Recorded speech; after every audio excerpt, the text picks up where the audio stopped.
Meditações para o Advento e para o Natal. Santo Tomás de Aquino. 5 de dezembro. Da encarnação admirável do Filho de Deus. 1.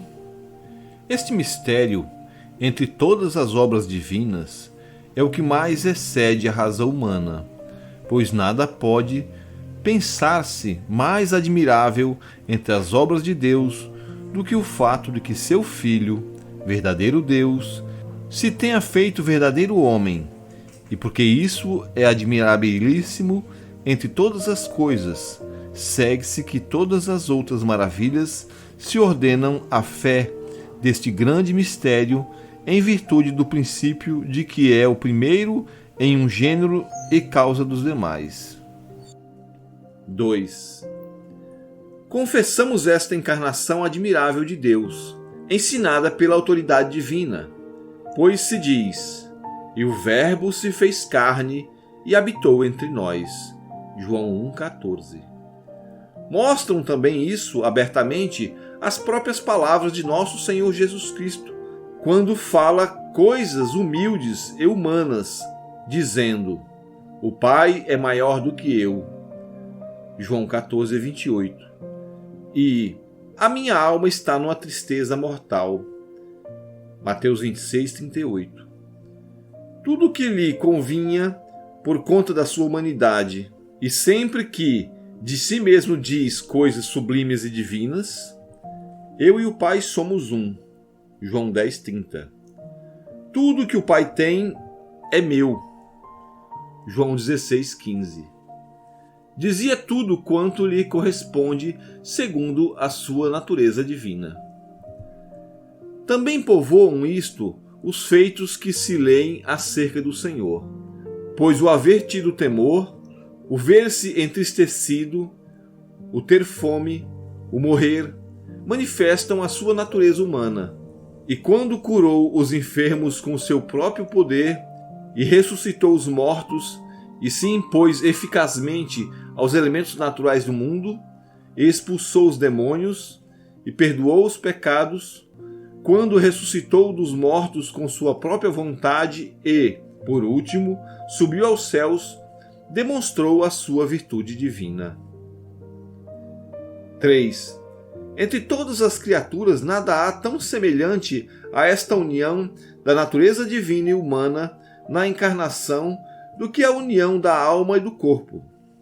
Por isso, diz Santo Atanásio, assim como a alma racional e a carne é um só homem, do mesmo modo Deus e homem é um só Cristo. Porém, a semelhança não consiste em que a alma racional se una ao corpo como matéria, porque desse modo se formaria de Deus e do homem uma só natureza. Podemos usar dessa comparação no sentido de que a alma se une ao corpo como a um instrumento. E, efetivamente, os doutores consideram a natureza humana em Cristo como uma espécie de órgão da divindade, assim como se considera o corpo um órgão da alma. Porém, o corpo é órgão da alma de um modo diferente dos instrumentos exteriores. A enxada não é um instrumento próprio da alma, como não é a mão, pois a mão é órgão próprio. Unido a ela, ao contrário da enxada, que é um instrumento intrínseco e comum. A união de Deus e do homem pode considerar-se deste modo. Todos os homens podem considerar-se como instrumentos com os quais Deus age, pois ele é o que age em nós tanto no querer quanto no executar.